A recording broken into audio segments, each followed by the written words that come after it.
and welcome to the first episode in 4 years of Candidates on the Market. So this is a series that we did way before I started at Edwards and Finn back in 2020, 2021, when there were no jobs in hospitality, no jobs in revenue management, and we had so many candidates out there. We've not quite returned to those days, but there are candidates on the market at the minute, so we thought we'd bring it back. And I'm delighted today to be joined by Paul Docherty. Paul, how are you? I'm very well, thank you. And how's your day gone so far? It's quite warm today, which is quite nice. It is. My stepdad was promising way back in August an Indian summer, and with all the rain we've had, I said to him the other day, "When's the Indian summer coming?" He said, "Keep the faith." And it is. It feels even in the north today. It feels quite warm. Okay, well, let's get cracking. So, I warned you. I like to ask five quick fire questions to enable the audience to get to know you a little bit. So we're going to crack on with those. I've been relatively kind this morning. So let's go. Sunbed holiday or exploring? Exploring. Ooh, love it. Coca-Cola or Pepsi? Coke. What's the last book that you read? Probably Matt Letizier's autobiography. Ah, that's interesting because he's got Matt Le Tissier, for those who don't know, former Southampton and England, more Southampton than England player, genius back in his day. But he's got some controversial views, hasn't he? He does nowadays, yes. Yeah, interesting. What makes you grumpy? Um, Stuff not working. Stuff not working. Yeah, call centers me. What's your happy place? Traveling. Yeah. No, absolutely. I totally get that. Brilliant. Okay, so well done. You survived the five quick fire questions. So yeah, tell us a bit about you, Paul. Give us a bit of a whistle stop tour of your career so far. Certainly. So I'm an experienced commercial professional. I've been working in the travel industry for over 30 years. I've worked across retail travel, airlines, airports, and the car rental sectors. Very broad commercial experience, a lot of experience in revenue management, project management, data analytics, stakeholder management, a real wide range of experience across the board. I do enjoy the revenue management sector. Also enjoy the whole commercial sector. And yes, having worked across, started my career with Trailfinders, worked for Trailfinders for nearly 13 years, then moved away from the retail sales into the airline revenue management side with GB Airways, then into the revenue management parking side with Heathrow, BAA, and then sort of taking my project experience and forecasting optimization experience into the car rental sector with Ava's Budget Group. So I worked across a broad range of sectors. I really enjoy working within the travel industry and want to remain working in the travel industry. Brilliant. I must say, from a recruiter's perspective, I love it when I see CVs with cross-industry revenue management experience. I think it takes something to go from, be it hotels into car rental or airlines into rail. It shows that you've got a certain dexterity of thought to apply the revenue management principles in a totally different industry. Because I suppose there are differences between them. Yes, there are. Fantastic. Okay. I was interested digging back on your CV and your LinkedIn profile. You started your career in sales, didn't you? How Yes. did you end up getting involved in analytics from a start in sales? I It was kind of a natural next step. I'd seen quite a few people from who I work with at Trailfinders move into the airline sector, particularly into the revenue management sector, um, and going from looking at the GDS every day, wondering what all the letters and numbers meant, to actually being the one setting the strategies behind the routes. And obviously, from the sales perspective, for your customer, you're looking to get the best price for your customer. But from the sort of revenue management strategy side, you're trying to maximize the revenue on your route for the airline or whichever company you're working for. And it felt like a very good natural transition, and they certainly wanted me on board from the whole wide sort of retail travel agency experience that I had. Did you find that those in those early days, did those sales kind of skills that you'd honed in your first position help you when you transitioned into revenue management, just out of interest? Um, it's a different sector. At, in some of the revenue management positions I've had, particularly the stakeholder management positions, Yeah. uh, uh, having the sales skills, be able to talk to people, so internally and externally, that certainly that sales experience certainly helps because I was well used to just answering the telephone to a customer who I'd never spoken to before, or a person walks into the shop and wants to make a booking. You've never met them before, and it's about building the rapport with with the person. So, on a sales perspective, you're trying to build the rapport to get the booking, get the sale. From a RevMan perspective or a stakeholder perspective, it's about building the relationship to achieve the success that you're looking for, the outcome from the project, or the outcome from the project, or the issues that you're having, and building that relationship with people. People buy into people, and certainly I think you can progress the relationship or any issues much quicker and much further by having that sort of one-to-one relationship almost. I'm glad that you picked up on the stakeholder management side of it. And I'd advise anyone looking to get into revenue management to have spend some kind of time in customer service or sales, because these kind of skills that you'll need further down in your career as a revenue manager, presenting to stakeholders, conflict resolution, only come about from, yeah, not just being a numbers guy, but having that kind of time face to face with people and resolving things and collaborating cross-departmentally. I just think it's so important. You've obviously got that in abundance. So from there, you went to Heathrow. Tell us about your time at Heathrow Airport. Heathrow was fantastic. 12 years working for Heathrow Airport. So when I joined, Heathrow was still part of BAA. So the seven airports of Stansted, Gatwick, Heathrow, Southampton, Aberdeen, Glasgow, and Edinburgh. And I joined when the revenue management process was being introduced to commercial car parking across the airports. And when I first joined, Gatwick had already started. Heathrow were doing it already. Stansted were just starting, and then I quickly took on the regional airports of Southampton, Aberdeen, Glasgow, and Edinburgh, introducing the yield management concept to the regional airports, which was something that they had never known about. Or when I joined Heathrow, I didn't know you could revenue manage car parking. Well, you can, and it makes a lot of money. Yeah, And so I had to work with the regional airports.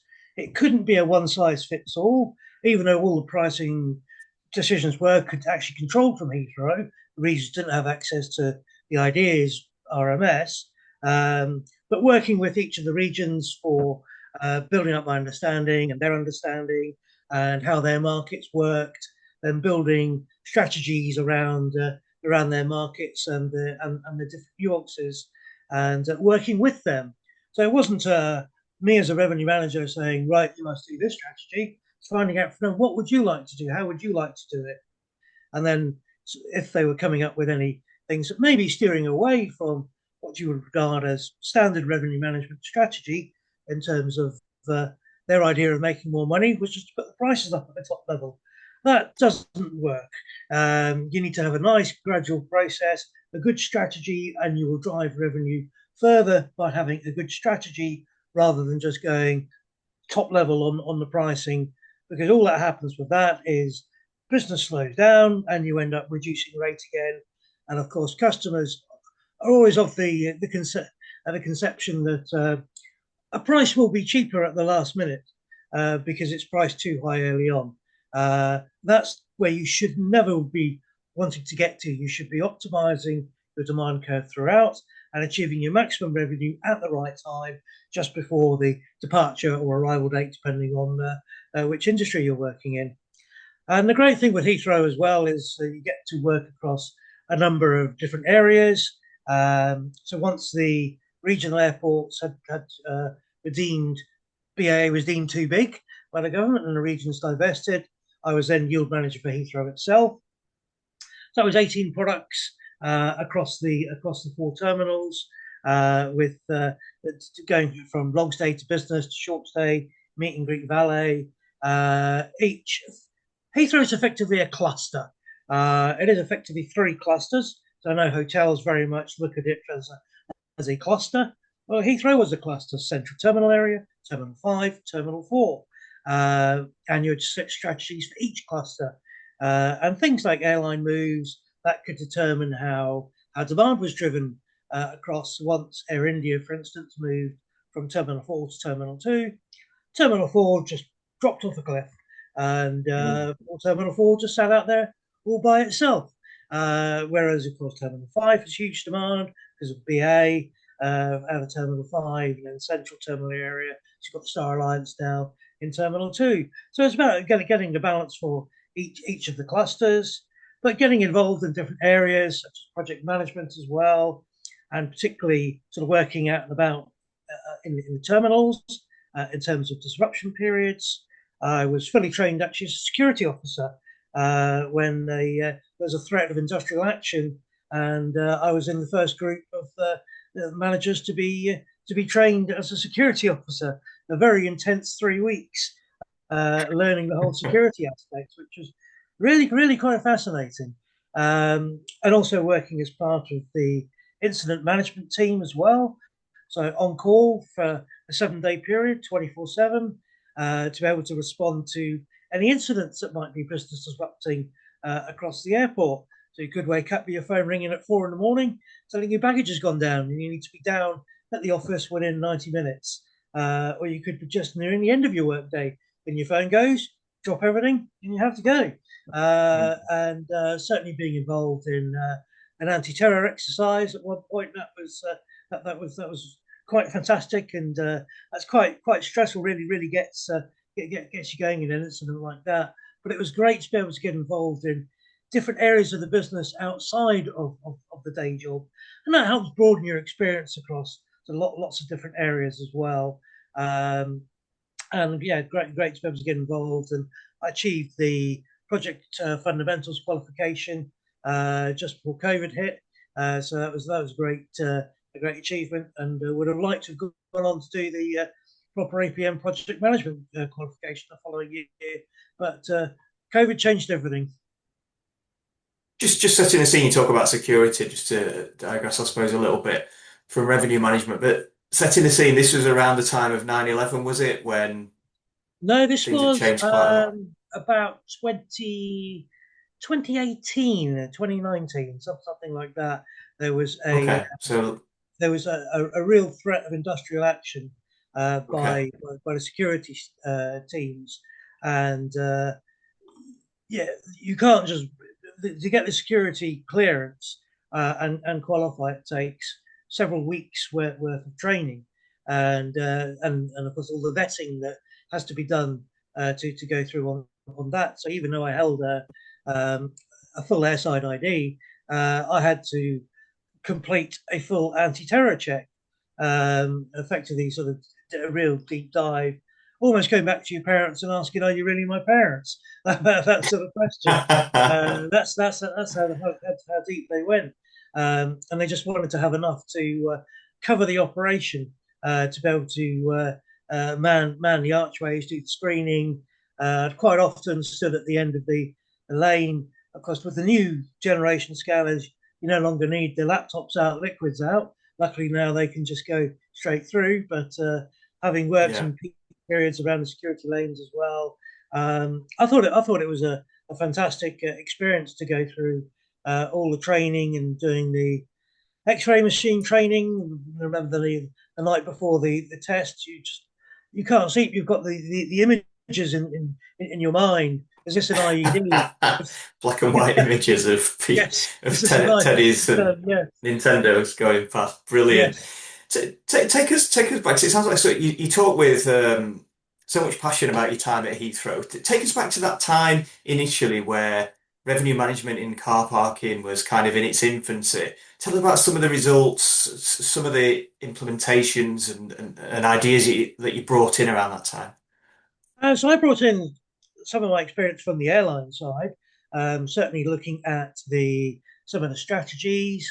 And Heathrow predominantly is regarded as a business airport, or expensive is the word that a lot of people use for Heathrow parking. Um, but equally, setting strategies based around midweek business, weekend leisure.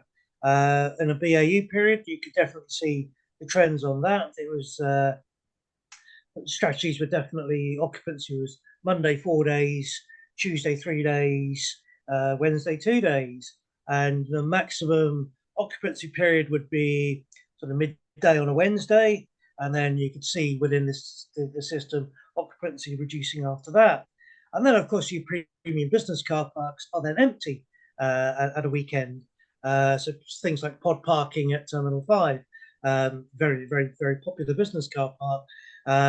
But the strategies were very much set around the business market, but then having to put in um, caveats to stop the leisure market, because people used to think pod was like Disney World.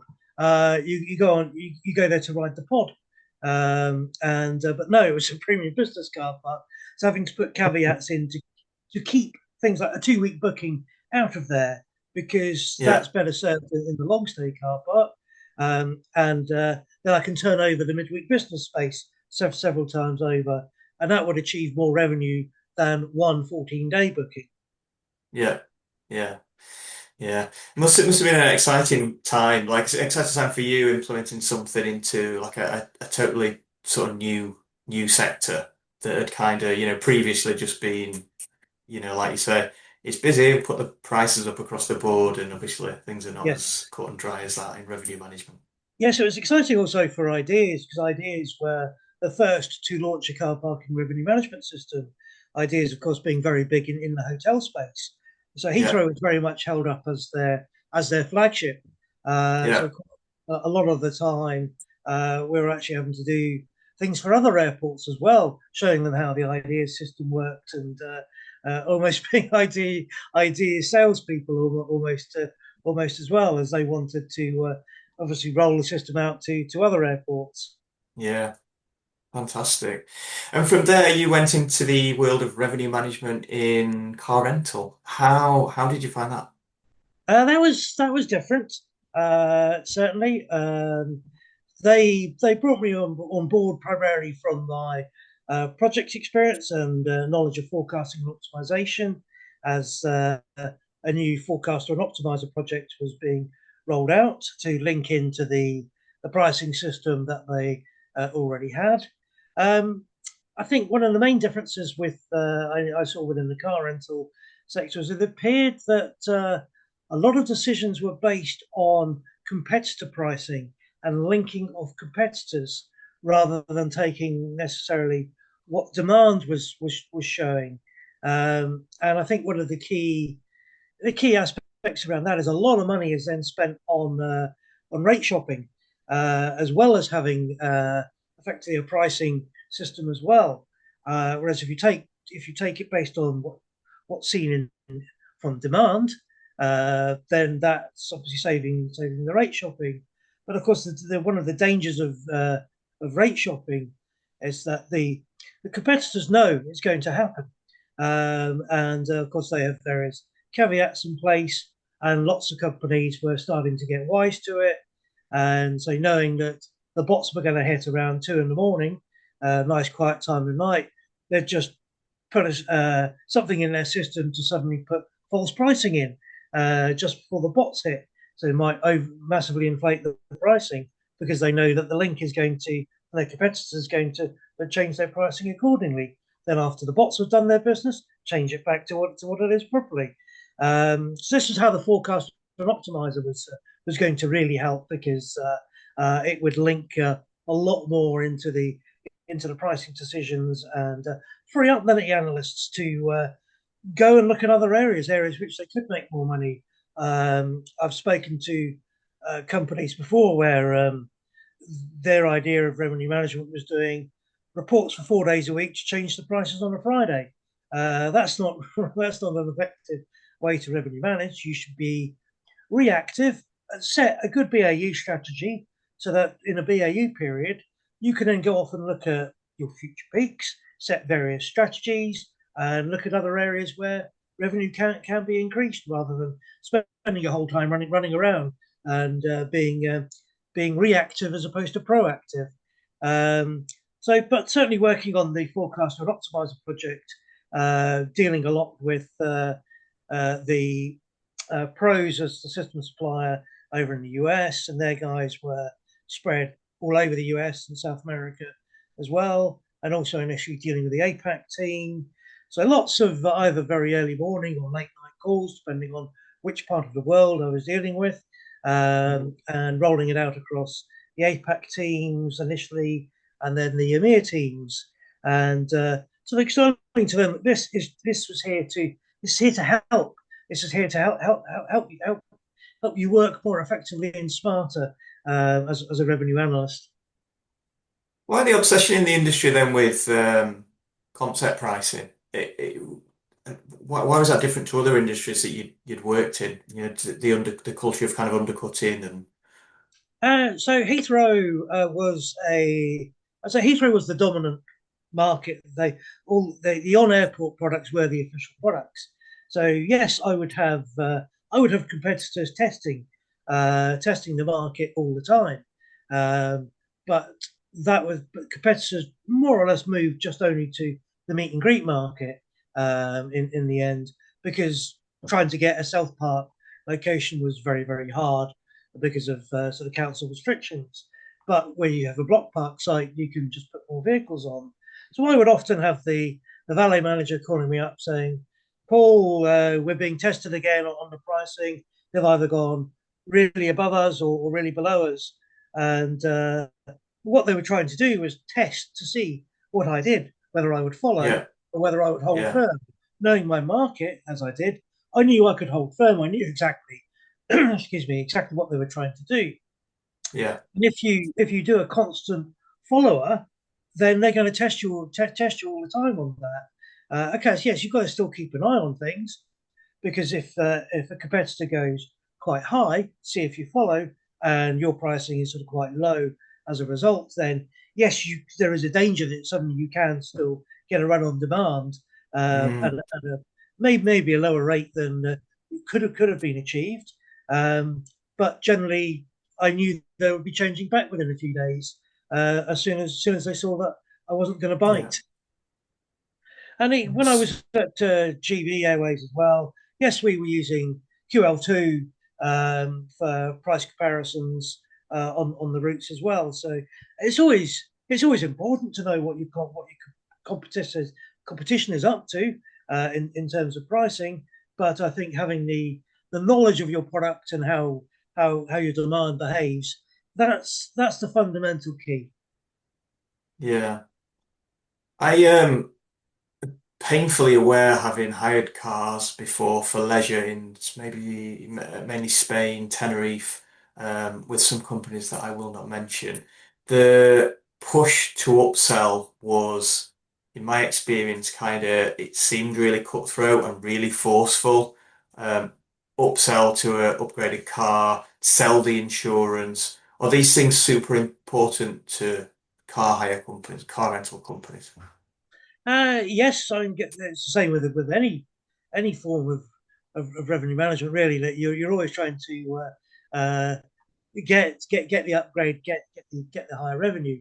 There, even back from my sales days at Trailfinders, there was always a people having a sort of presumption that if you book an economy car, you're going to at least walk away with a compact car, um, and maybe Full of book. scratches.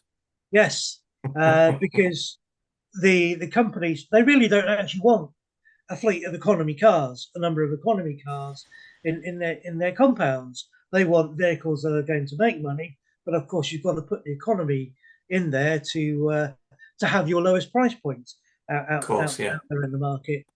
But then there is the danger, though, that if you do book the economy car and you need a larger car, you could actually be walking away with like a small Fiat Punto or something, and you think, hang on a minute, I do need a bigger car. So it doesn't always work, but it can work. Yeah. I just compare to upselling in hotels, which at point of purchase when you arrive to check in, very rare is the upsell push at all. Mm, Would you like a suite or would you like a larger room? Like, and obviously moving further away from that with automation and kind of check-in without human contact is more yes. difficult to upsell. But I just, yeah, found in the car rental industry, it was really rammed down my throat, the insurance. And it's certainly in Spain, Tenerife, really quite, I'd go as far as to say intimidating actually in some companies. Um, so it's kind of interesting just to know a little bit about the background of that. But yeah. So you've covered Heathrow, you've covered planes, you've not done rail before, and of course car rental. How do you see you're obviously a kind of a pivotal time with revenue management, aren't we, with AI coming in? How do you see revenue management kind of like developing, Paul, like from here, like cross industry? Well, the AI has always been there. I've been to a number of the RMAPI conferences where this has been quite a regular topic on the sort of round table discussion or the panel discussion. Yeah, And well, the AI has always been there within revenue management, but the people, the analysts, revenue managers know their markets best. So a particular instant example of this is um, take New Zealand. So you have Christchurch and you have Queenstown. The AI doesn't know that there's a big mountain in between the two, and whilst it would try and say pull that if it's saying seeing a peak period at Queenstown and a quiet period at Christchurch, it would try and pull vehicles out of Christchurch to shuttle to Queenstown. But it's not yeah. actually that simple. As if it's On a just one or cable two. car going over the mountain. Yes, exactly. It takes time uh, as well, and equally, it wouldn't know that the distance potentially between, let's say, Christchurch and Auckland. That you've got to get a car on a ferry, and Yeah, peak times of the year, that's really difficult.